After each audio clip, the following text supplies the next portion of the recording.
So have you ever wondered if there is someone else that is around you in an environment that is seeing something completely different to you? And you're looking at the same object, we're in the same environment, and you're perceiving the environment differently.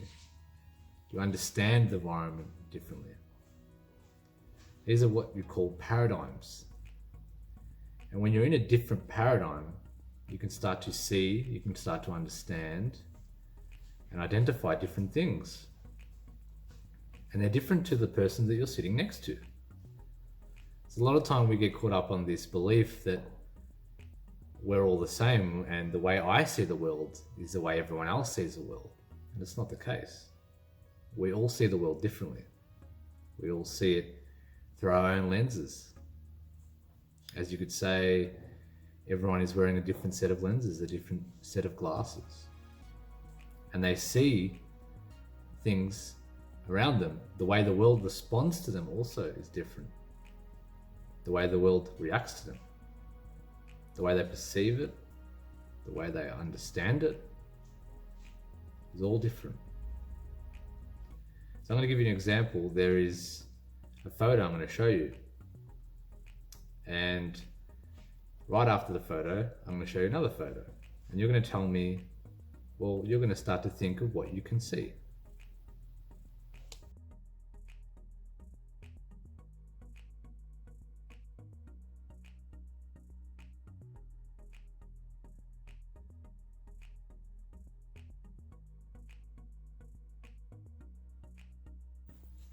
Now, obviously, I'm sure a lot of yous will see a girl.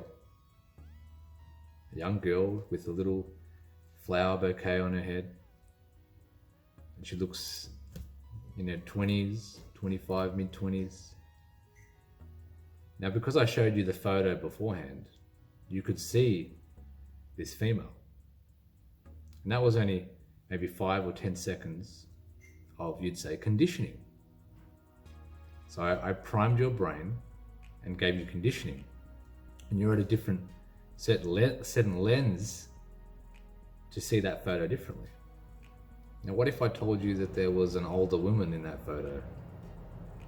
An older woman with a big nose, looking at around the age 55 to 60. And she's not great looking. And she has a massive big nose. Now, if you look again, could you see her?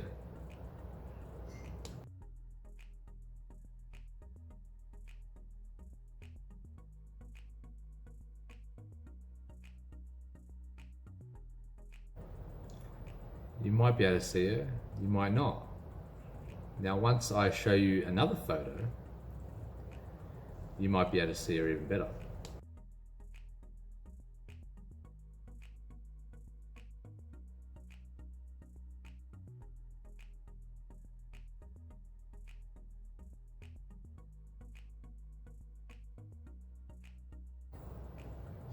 Now, do you see the old lady with the big nose? Now you see her. She was always there.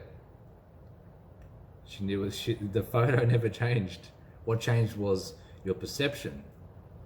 The way you see the photo changed. Through 5 or 10 seconds of conditioning through the other photo that I showed you, you seen the younger girl.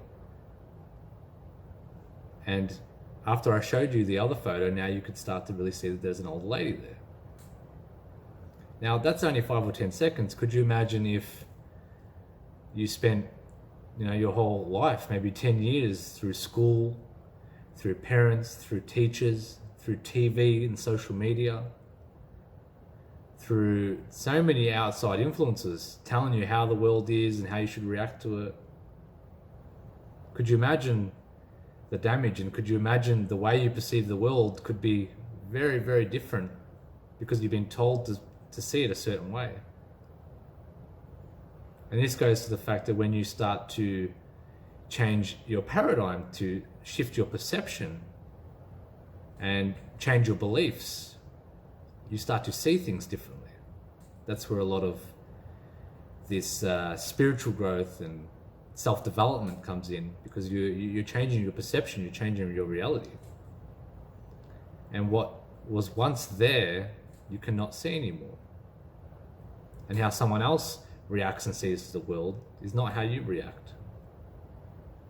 So everyone is at a different paradigm, different level of consciousness.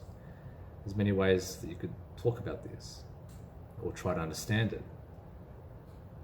And it's going with that we think that everyone sees the world the way you see it, and you're special, and they should be seeing the world the way I see it. Look, that's just the way it is. But no, everyone has a different viewpoint. Everyone has a different way of seeing it. And then what happens is, the way you perceive the world is, if it's different, depending on the level of consciousness that you're sitting at, the paradigm that you're in, your RAS, your selective focus, will pick up on different things in the environment. And your RAS is your reticular activation system. It's a part of your brain that scans the environment, because there's too many things to scan. There's thousands and thousands of pieces of information. So your selective focus helps scan for you what is a value or a threat. So it can't scan everything. So it will show you things that you need to see, and it'll block out everything else that's not important. So when this happens, just like the photo, you can't see a certain image, or you can't see everything, the whole viewpoint, because your RAS, your selective focus, is only focusing on certain bits in the environment, depending on the paradigm that you're in, depending on the level of consciousness that you're in. So as you start to shift this level of consciousness and change your paradigm, your selective focus will actually start to pick up on different things in the environment. And it'll scan and see, and you'll start to see. A beautiful analogy that I've heard from Tyler, where he says that it's like looking through a glass window, and before you're in a paradigm where your selective focus would focus on the glass window, it would focus on the dirt, but really there's a parade going on behind the window. So when you change your selective focus, when you change your level of consciousness, all of a sudden the dirt, even though it is still there, you see through it, and you pick it up on the parade going on. So this is huge, because a lot of times people could be going through their life and not realizing that there's a beautiful parade going on, or they're not seeing the blessings in their life because they've been conditioned a certain way. Their focus is focusing on all the negatives, or they're focusing on all the bad situations, or they're comparing themselves to someone else, instead of seeing all these beautiful blessings that are right in front of them. So just like the photo, just like the glass analogy, seeing through the glass, you can start to change your paradigm. You can change the conditioning. And you can change your perception and the way you perceive the world. And you can do it from a higher standpoint, a more happier standpoint. And there are a lot of ways that you could go about this. But just understanding this is good. It's understanding that everyone is different. A lot of people don't realize that. And they think that the way that they've been conditioned to see the world, the way they've been brought up, is the way the world is, where it's not the case. There's a lot of magic, there's a lot of beauty that we've been hidden from. And maybe your mind is blocking you. Maybe your perceptions are not able to see all the blessings that are around you. Maybe your selective focus needs to be upgraded. So think about that. Have a great day, and hope you enjoyed the video. More to come, and peace.